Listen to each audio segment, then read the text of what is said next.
And, I can basically put uh, the day that I finally gave everything up to Christ, basically within about a 2 week period, one day, about a week later, and then another day when I was sold.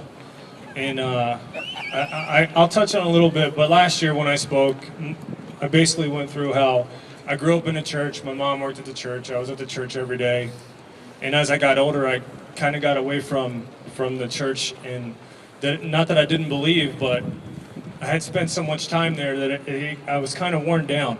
And I got to college, and you know, things of adulthood become Christ becomes second.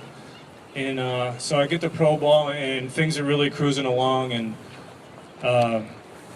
it wasn't until after I left here and I got to Pittsburgh, and things really started to go downhill, and I met my wife, and she really turned me on to start to, go to church again and to believe and let Christ back in my life, that I started to, and things didn't turn around, and I couldn't quite put a finger on it, or why I was going through the things I was going through, and why I just couldn't be the pitcher I wanted to be, and why he wouldn't let me be the player I wanted to be.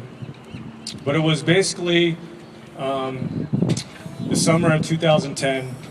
I had been released by the Phillies, and I'm sitting at home wondering if I was ever going to get a chance to play baseball again as a professional. And it was about that time that I realized that I needed to let him control my life unconditionally, and that I needed to stop trying to figure out my path and try and control the situation. And it was one night I was sitting on the couch watching a game, and the thoughts, like I said, of am I ever going to get a chance to do this again, that I finally said to myself, and I prayed to him, and I talked to him, and I said, "This is it, buddy. It's all you now. I'm giving it up to you. Whatever happens now, I'm okay with. Take me on this ride. Let's go on a ride together." And then about 2 weeks later, as some of you might know from the franchise TV show last year, Nicole's dad was battling heart problems, and we went through 2 failed heart transplants with him, and I'm watching him in the hospital, and once again I find myself praying for, just make him better, just make him better. This guy deserves to live, just make him better. And one night Nicole and I were talking, and we finally, once again, go, it's on you, buddy. It's all on you. It's your choice. If you need them, you take them, and we'll live with the decision that you make. So there, once again, I'm now back to unconditionally, I'm all in for you. And it was almost to that day that things changed for us. It was like when I finally said I'm all in and really meant it, life changed for me. I started pitching better. Our life got better. I appreciated my family better. I appreciated my son more. And it was just crazy how all I had to do was just trust and believe. And I was there with him before, but I never believed that he was going to take me on the place that I needed to be, good, bad, or otherwise, that he was going to be there for me all the time.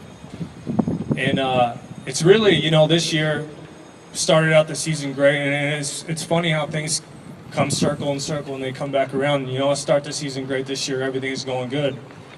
And then I hit this little rough patch here in the last 5 starts. And it's just funny, I said, this is it again, here we go. I just need to give it up to him and know that he's going to show me the light at the end of the tunnel. And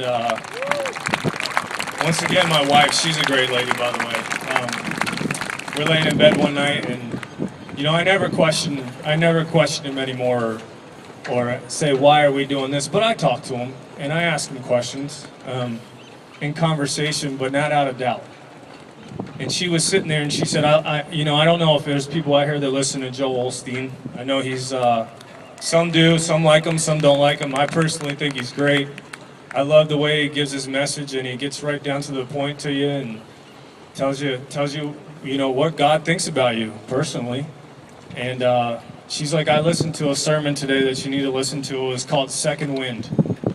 I said, man, that sounds pretty good right off the get-go. That's something that not just me, but the rest of our team, we could really use right now. You know, we're getting into the dog days of August. We could all use a good second wind right about now. So his sermon that night, I was listening to, and it was all about God. Like I said before, he knows where you need to be. And he never gives you more than you can chew.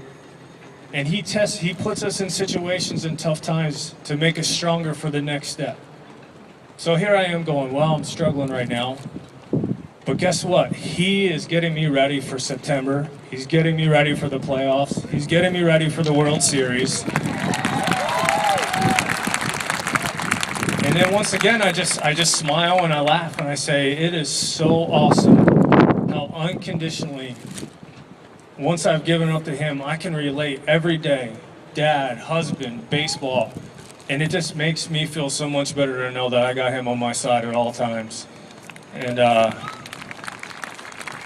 it's just, I'm just smiling right now inside, just being able to talk to you about it. It feels so good. And, you know, he is great, he is good, and he's always good. And I just asked